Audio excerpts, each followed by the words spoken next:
Na mesma linha do senador Humberto Costa, líder da nossa bancada do Partido dos Trabalhadores, que aqui acabou de pronunciar o seu discurso, eu quero também me solidarizar com o presidente Lula.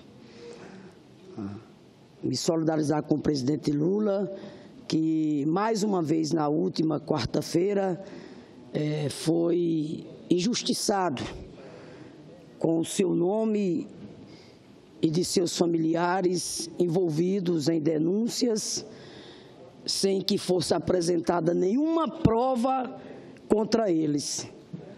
Os procuradores de Curitiba, que convocaram a entrevista para tentar envolver Lula em crimes gravíssimos, colocam em risco a imagem do Ministério Público. Colocam em risco a imagem do Ministério Público, repito, quando apresentam uma denúncia, uma acusação grave como aquela feita contra o presidente Lula, envolvendo seus familiares, sem a apresentação de provas.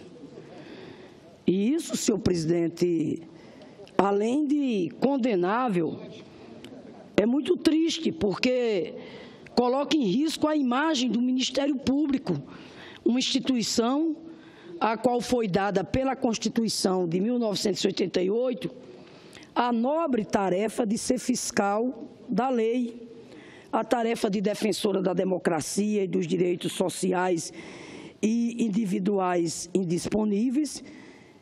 Ministério Público, repito, que graças à Constituição Cidadã ganhou autonomia para poder atuar de forma independente com relação ao Executivo, ao Legislativo e ao Judiciário. Ministério Público que, graças a Deus, nos governos do presidente Lula, teve a sua autonomia reconhecida, porque antes dos governos do presidente Lula, a gente sabia como é que eram escolhidos os procuradores gerais da República no nosso país, né? Eram escolhidos por outros critérios.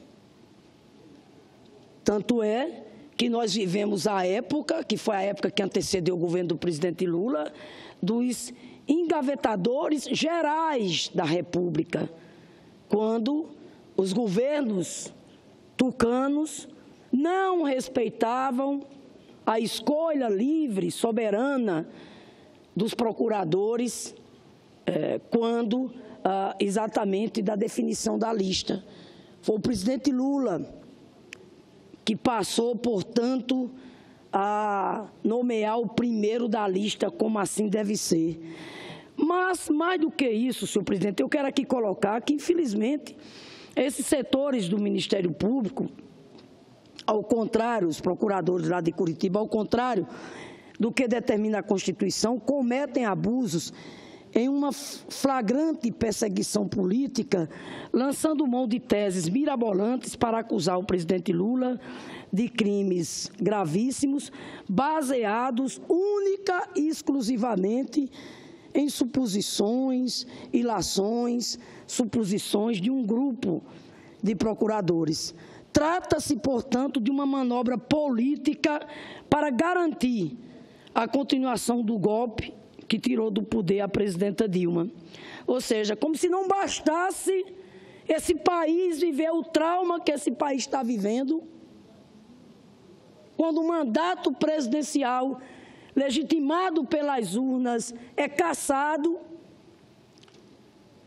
numa das maiores farsas políticas que esse país já viu, uma das maiores fraudes jurídicas que esse país já viu, como se não bastasse um colégio eleitoral aqui, de 81 senadores, 61 caçar uma presidenta que não cometeu crime, 61 senadores, diga-se também de passagem, quando boa parte desses senadores não tem estatura moral nem ética para caçar o mandato da presidenta Dilma, pelo quanto muitos deles estão aí citados em denúncias, respondendo inclusive a processos de investigação, inclusive por corrupção. Mas cassaram o mandato da presidenta, que não cometeu o crime de responsabilidade e que tem uma biografia honesta. Mas como se não bastasse isso, senhor presidente, eles querem agora também, com a perseguição implacável ao presidente Lula, eles querem escolher quem é que eles vão enfrentar nas urnas em 2018. Porque, infelizmente, o impeachment contra a presidenta Dilma, com essas circunstâncias, sem comprovação de crime de responsabilidade, essa acusação contra o presidente Lula, sem apresentação de provas, isso é mais um ataque à democracia e ataques esses que estão se tornando constantes nesses novos tempos, partindo, inclusive, de quem tem o dever de lutar contra a arbitrariedade, como é o próprio Ministério Público. Portanto, senhor presidente, eu quero aqui dizer que a perseguição ao presidente Lula, no fundo, parte do medo, do pavor, daqueles que tomaram o poder pela via do assalto, tem de serem derrotados pela quinta vez, como serão com a candidatura do presidente Lula em 2018. Daí porque a sanha desse consórcio golpista em destruir a biografia da principal liderança popular desse país, da liderança política mais respeitada. Mas eu quero dizer que quanto mais aumenta o ódio de parte da elite conservadora deste país contra o presidente Lula, mais cresce a admiração popular por ele. E eu pude constatar isso mais uma vez, neste último fim de semana, quando percorri mais de 1.000 quilômetros em meu estado, Rio Grande do Norte, por onde andei, de Natal às regiões do Siridó, do Médio e Alto Oeste, do Vale do Açu, pude ver, mais uma vez, com meus próprios olhos, que o carinho, o respeito, a admiração do povo por Lula é cada vez maior. E isso, senador Elmano, tem uma explicação bem simples, é o legado.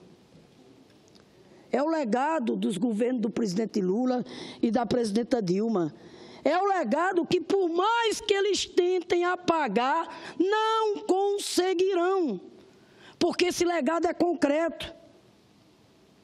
O legado que promoveu o desenvolvimento econômico e social, que tirou o Brasil do mapa da fome. O legado, inclusive, que trouxe desenvolvimento para a nossa querida região Nordeste. O legado que estão nas políticas públicas por todos os lados. É no testemunho do filho do Gari, que hoje está cursando medicina. É nas escolas técnicas. É lá na região do Apodi, senadora Vanessa, onde estive lá nesse fim de semana, inclusive ao lado do prefeito Flaviano, do seu partido, nosso parceiro, candidato à reeleição. E ontem percorri com ele várias comunidades lá na zona rural e via, repito, a admiração do povo pelo presidente Lula, porque lá naquela comunidade rural que chegou o programa como o Pronaf Mulher, o Pronaf Juventude, o crédito agrícola, a regularização fundiária, a assistência técnica, que chegou o compra direta. Programas esses, inclusive, todos hoje ameaçados, a começar pela extinção do Ministério do Desenvolvimento Agrário. Vossa Excelência permite a parte, senadora Fátima? Vou conceder. É um legado também concreto, como eu já disse aqui, que é ver o Gari ontem, senadora Gleisi, me abraçando e dizendo: meu filho está fazendo medicina, graças ao programa Como Mais Médicos, que não só investiu na infraestrutura da saúde, das UBSs, mas o programa Mais Médicos, que trouxe uma medida muito acertada, que foi expandir a oferta de vagas no curso de medicina por esse país afora, via inclusive a marca da universidade pública. É as escolas técnicas povoando de esperança a nossa juventude e a população daquelas regiões pelo o ensino de excelência que essas escolas técnicas oferecem. É o Minha Casa Minha Vida, meu Deus, realizando o sonho da casa própria, de famílias inteiras que nunca teve um bem para chamar de seu.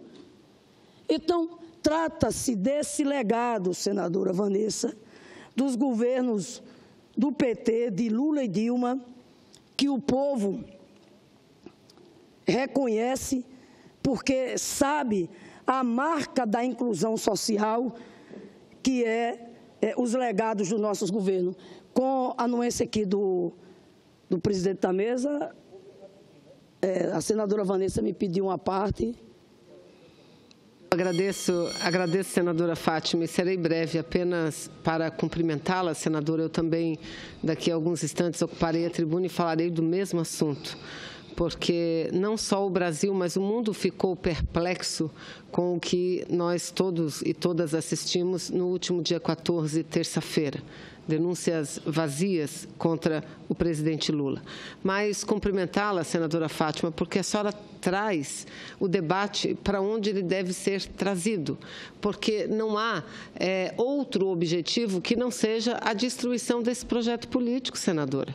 Nós temos dito isso, Vossa Excelência, repetido com muita ênfase. Eu creio que a cada dia que passa, a população brasileira se defronta com elementos tão óbvios, tão cabais, que vai chegar à mesma conclusão. O objetivo não é acabar com a corrupção, o objetivo é acabar, infelizmente, com um projeto de país, de nação independente, soberana e voltada, sobretudo, aos interesses dos menos favorecidos. Então, cumprimento Vossa Excelência, que, apesar de toda a campanha feita nesse último final de semana, chega aqui com a voz bastante debilitada, mas aqui está a senadora Fátima falando a nossa gente querida. Parabéns, senadora.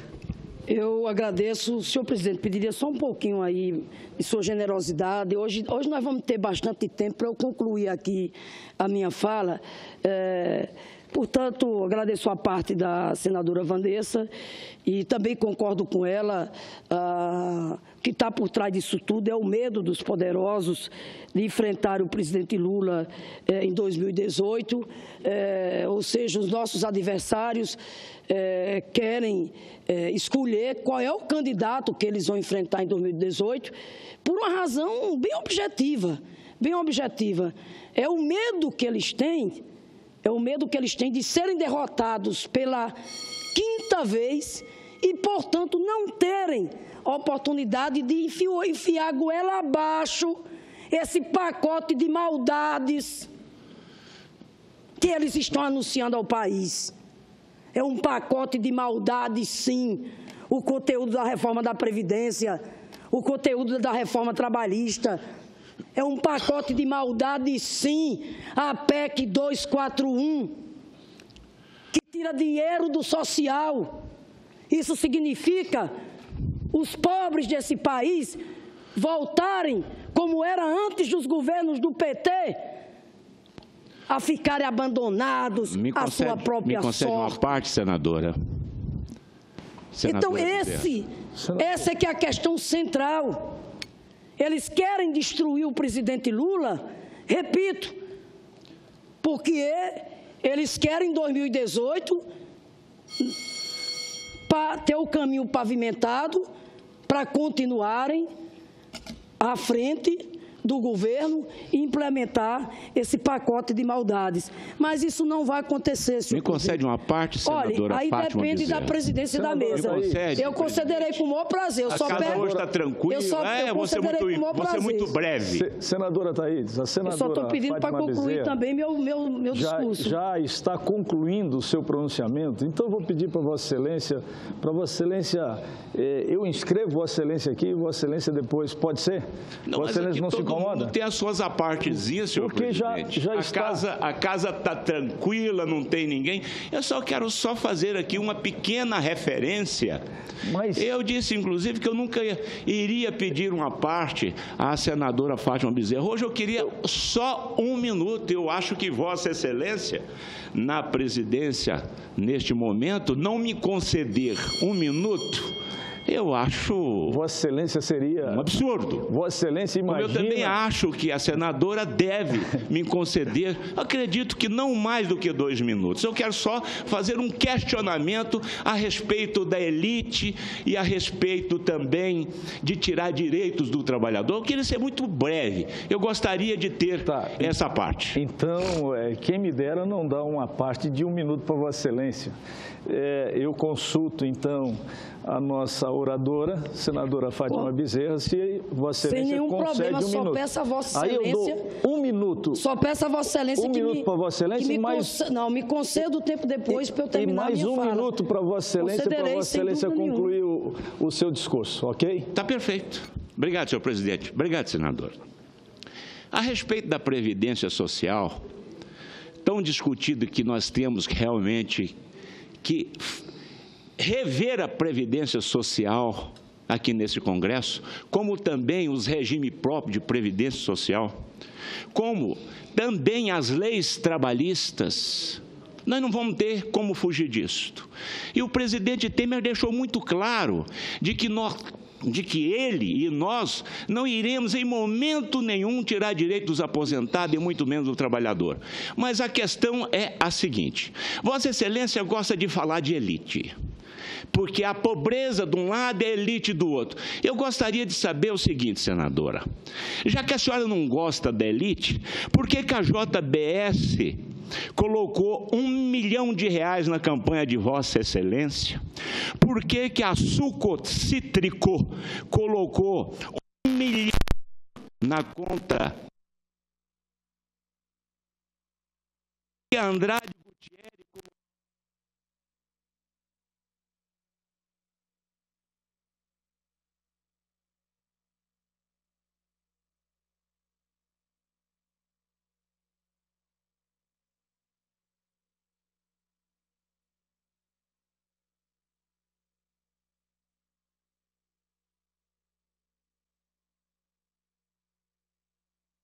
Estou concluindo.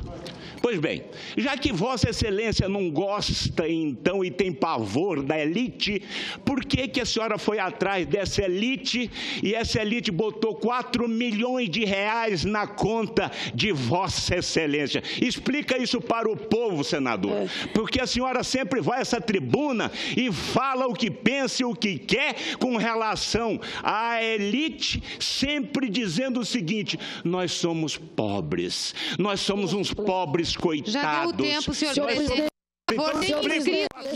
Tem inscritos, presidente. Deixa só, senhor presidente, agora o senhor vai me garantir. Vou conceder. Agora o senhor vai me garantir o tempo. Não. Vou conceder 2 minutos. Agora o senhor vai me garantir o tempo. Eu vou garantir, o senhor vai me garantir o tempo para eu responder. Com a palavra, a senadora Fátima Bezerra.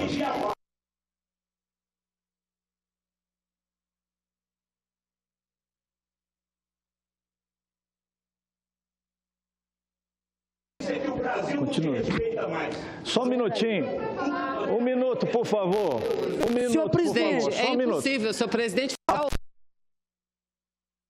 Vanessa, a palavra está com a senadora. Mas é impossível, Vossa Excelência tem que chamar a atenção, a palavra está, infelizmente, do nosso colega que está desrespeitando outra colega aqui, presidente. Já encerramos a discussão, a palavra. Vou conceder mais 1 minuto para Vossa Excelência concluir o seu depoimento. O suplente, o senador Ataídes, senador sem voto, infelizmente, assim como é o governo ilegítimo hoje, do qual o senhor faz parte, um governo também sem voto, que tá aí pela via do assalto ao poder, né?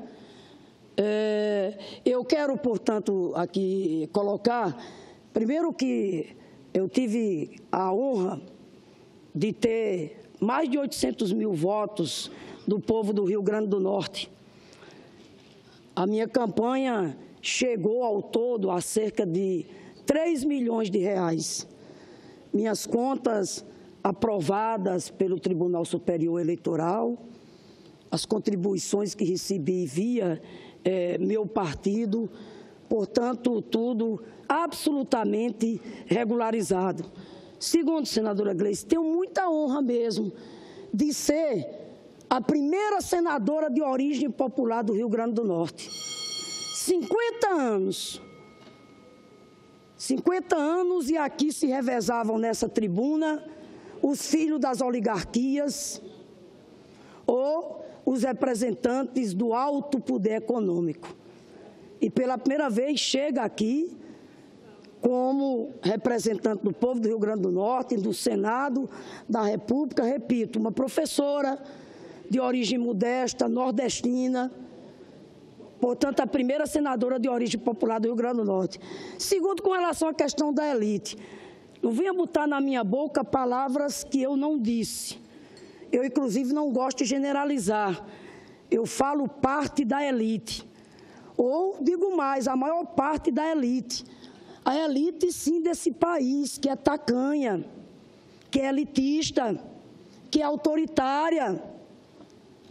A maior parte da elite desse país que até hoje não engoliu, não aceita que um homem com a biografia como tem o presidente Lula, um ex-tirante, depois um operário, se tornasse presidente, fosse reeleito presidente e promovesse esse país como ele promoveu aqui e lá fora. Terceiro, quero aqui dizer da minha mais absoluta coerência. Eu não gostaria de receber financiamento empresarial, não. Porque, ao contrário de muitos que eu vejo aqui fazer discurso contra o financiamento empresarial, mas quando é na hora desta casa, inclusive, se posicionar por uma reforma política que possa corrigir as distorções, os vícios. Fátima Bezerra, vou terminar, começando. Mais um minuto. Peraí, só um momentinho, não. Não, a senhora já está. Eu sei. Tem outros senadores, senador. Eu sei que tem os senadores inscritos, mas deixa eu só terminar. Mas a senhora já está quase 20 minutos. Não, eu preciso aqui, eu vou esclarecer. Então, vou conceder mais um minuto. Senador Dado, por favor. A senhora tem 50 segundos. Por favor, ele fez mais aqui. Um minuto para ele fez aqui. Ele fez. Pera um momentinho. Ele fez aqui. Olha lá. Ele fez aqui uma série de questionamentos que eu estou aqui esclarecendo. Então, não há absolutamente nada de incoerência da minha parte, inclusive em receber o financiamento empresarial de campanha. E pelas vias legítimas, coisa difícil, de acordo com a legislação eleitoral. Graças a Deus, eu tenho na minha biografia o orgulho de dizer que até hoje não paira sobre ela sequer suspeita de nenhum desvio de natureza moral ou ética. Então, não há nada de incoerente aqui em receber o financiamento empresarial, porque, infelizmente, hoje são as regras. Mas isso jamais fez com que eu submetesse minhas ideias, meus princípios, senadora Gleice, ou minha ideologia. Ao mesmo tempo em que o Brasil é testemunha, desde como deputada estadual, federal e senadora, ao lado do nosso partido, temos defendido, sim, o fim do financiamento empresarial a partidos e campanhas, por acreditarmos que financiamento empresarial, por tudo já mostrado, está na gênese, inclusive, dos escândalos e dos desvios. Agora, enquanto as regras são essas, nós somos obrigados a receber o financiamento, repito, pelas vias legítimas, de acordo com a legislação eleitoral, e acrescentando mais uma vez que na nossa vida, graças a Deus, nosso patrimônio ético não paira suspeita absolutamente nenhuma. Então, concluo, senhor presidente. Aqui dizendo mais uma vez, mais um minuto, então. Dizendo aqui mais uma vez que, como disse o presidente Lula, nem ele, nem procurador, nem qualquer cidadão desse país pode estar acima da lei. E nem pode nem deve estar. Agora, o que esse país não vai aceitar de maneira nenhuma é Estado democrático de direito sendo violado, as pessoas serem atacadas na sua honra, os seus familiares sendo atacados, sem que se tenha o devido cuidado da apresentação da prova, da comprovação da prova. Por fim, digo ainda, aqueles que pensam, o consórcio golpista, que com ataques sórdidos como esse ao presidente Lula vai calar a voz da oposição, a voz das ruas, não conseguirão. Quinta-feira, senadora Gleisi, paralisação nacional, mobilização nacional. Mais uma vez, o Brasil estará nas ruas, tirada de direitos e defendendo a bandeira das diretas já. Não nos calarão de maneira nenhuma.